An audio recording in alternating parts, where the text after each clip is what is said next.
must think points. I want him alive!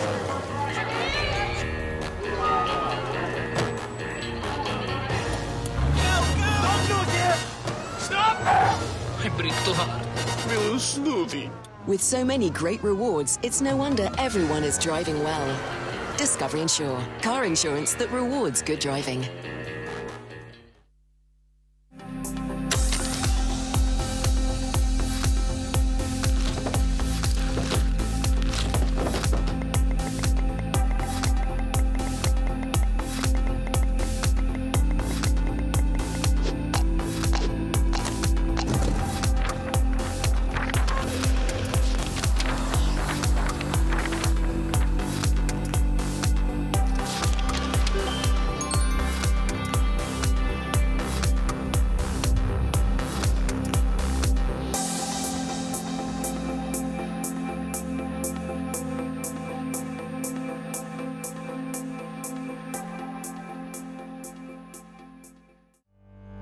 Please welcome to the stage Discovery CEO, Adrian Gore. Good morning, ladies and gentlemen. It's always a great honor for me to welcome you, and we really appreciate your time. We've been on an amazing journey, and I always want to make it clear to you to thank you for the partnership, the friendship, the commitments. We built an amazing organization collectively. So upfront, let me just tell you that we are remarkably grateful. It's my role to introduce this launch, Discovery for Business. It really is, we've got a lot to tell you, and I hope it becomes clear through the presentation. But this is a culmination of a lot of work, 2 years of investment, 2 businesses to an extent built. There's a lot going on here that I hope you'll see. But to an extent, we're not going to do that. We're going to go through the actual offerings from a client-centric perspective and hopefully make that clear to you. So it's my role here to contextualize the launch. And I will say to you, we built, I think, a remarkable organization now in 19 countries, serving over 15 million customers out of 2 primary markets, South Africa and the UK, and then through our partners like AIA, Ping An, some of the best companies globally that we work with, and all of it, I think, focusing on this vitality chassis. The point I wanted to make is kind of paradoxical, because the real issue, and I hope it does become clear, the more diverse, the faster we grow into adjacencies and other markets, the irony is that the more focused we become on this kind of singular business model. And I hope you'll see in the presentation today that more and more we're doing the same thing, hopefully better and in different ways, and hopefully that does come through. And let me just contextualize things a bit and tell you, and you probably know this stuff, we've been partners in this for 25 years, but to make the point of the genesis of Discovery was around healthcare. How do we build a sustainable health insurer in a market of considerable complexity? Too few doctors, really ridiculous levels of disease burden, and community rating, open enrollment. How do you get that to work? Our insight kind of 25 years ago was focus on making people healthier. If you can do that, if you can change behavior for the better, you're going to get better results. And that became the purpose of the organization, make people healthier. It was our battle cry, and it's taken us on this remarkable journey. The manifestation of it was in many ways, but I'd argue the primary manifestation was the idea of vitality on the base, the idea of incentivizing people to behave differently and somehow integrating that into the insurance offering. And we kind of went along that way in the 90s, but what happened is the world changed around us. 3 mega trends, as I've spoken about many times, have shaped our industry and are shaping it continuously. The first is the idea of social responsibility, that our customers are demanding from us social purpose. Gone are the days of just a transactional institution. Customers, rightly so, across the world demand social responsibility. So the idea of making people healthier has resonated well, obviously. Technology, a major enabler and critical, and hope you'll see to today's launch, absolutely critical. But the crucial issues and nature of risk changed, and our understanding of it became deeper. That all the risks we face, mortality, morbidity, healthcare, driving, virtually everything we're facing is predominantly behavioral. And we've learned over the last couple of decades about behavioral economics that people don't make rational decisions, and we can kind of help them in that process. So these 3 trends coalesced to create a very, very different world. Our generic model of this vitality on the base and fitting institutional business on top of it became a fantastic tactic and strategy and became globally relevant. And I would argue we became leaders globally in this field. But the amazing thing, and I hope you'll see that today, is the extreme right-hand side, this idea of shared value. Because the really exciting thing is that we collectively here do a social good. We protect people against contingencies of life, sickness, etc. But the point is, in addition to that, we are completely aligned to our clients. We are amongst the only industries where we monetize better health, better driving, better risk management. So we are completely aligned to our customers. If they behave better, they're healthier, they're less at risk, it makes us more profitable. And collectively, our model is about shared value. We incentivize people to behave better. That behavior, if they do it, culminates in better profitability for us. That profitability then gets used to fund the incentives, and you get this virtuous cycle of shared value. And so as the model has evolved, we become clear now that we are kind of leading and building a world of shared value insurance. And it has amazing, amazing capabilities. And the real point is that Discovery, more and more, to my mind, is seen in these three dimensions. A purpose, a why, make people healthier. The how, I think, is profound, shared value. And the what is what we do with it. Life insurance, health insurance, property and casualty or short-term insurance, banking over time, etc. And so the framework has been absolutely, I think, disciplined, but is purposeful, and it has worked really, really well. About 5 years ago in 2013, through a sense of confidence in the model as it evolved, we set out, and again, I think you've heard this from us, we set out this 2018 ambition of being the best insurer globally by 2018. And so this year is absolutely crucial for us. How are we doing? Are we going to achieve that goal? It was kind of an audacious, ludicrous thing to try and do, to say we're going to be the best globally by 2018.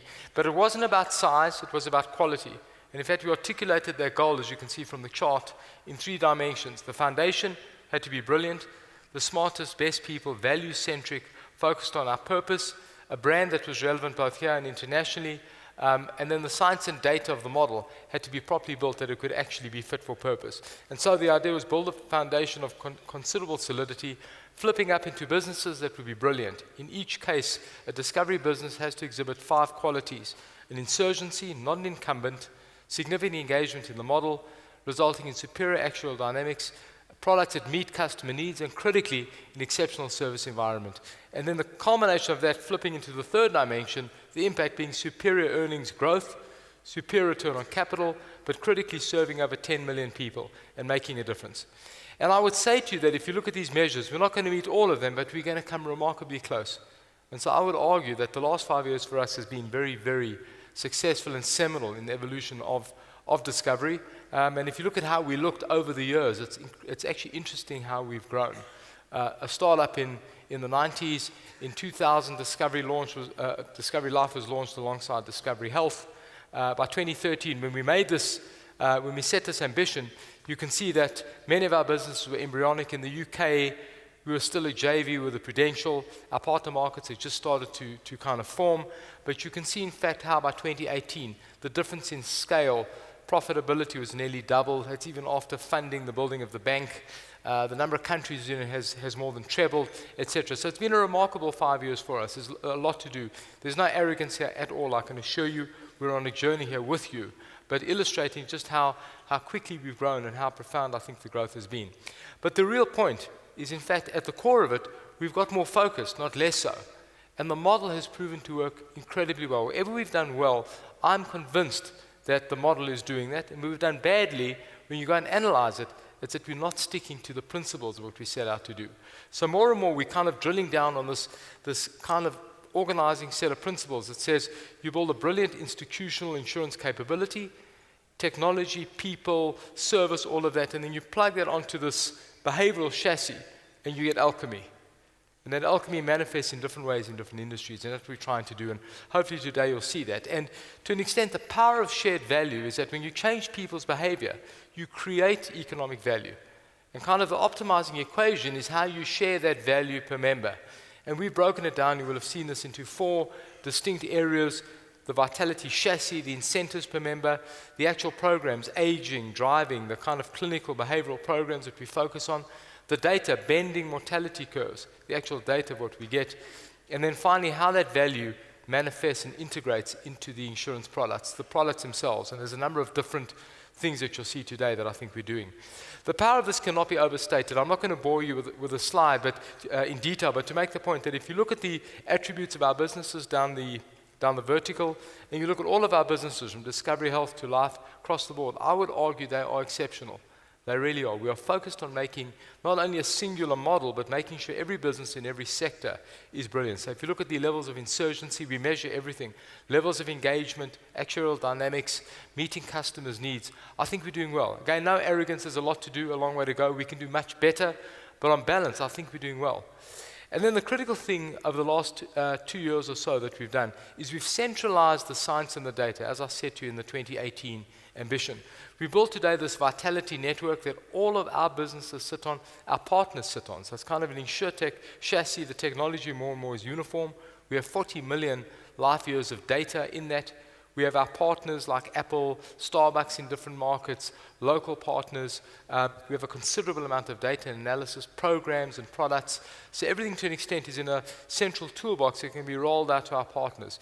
And to an extent, all of our businesses sit on that chassis and on that capability. And it's enabling us to kind of scale and repeat into different capabilities. So today is about applying that to business. As you know, we've been very prominent, I think, in healthcare, in obviously in the corporate sector. We've done well with things like all of our different products, group risk. There's a lot that we've done. But there's some big gaps that we believe we can fill. There's areas, business, short-term insurance for businesses. There's group retirement funding, umbrella funds. There's a lot you're going to see here today. But all of it is on the chassis, and I hope that becomes clear to you. It's the main point I'd like to make, that all of it is about using technology carefully, making sure that our purpose and our social responsibility is clear, what we're trying to do, make people retire appropriately, focus on making businesses better. There's always a purpose around our core purpose of making people healthier, broadly helping society. And then critically, all of them are behaviorally based, and I hope you'll see that through the process.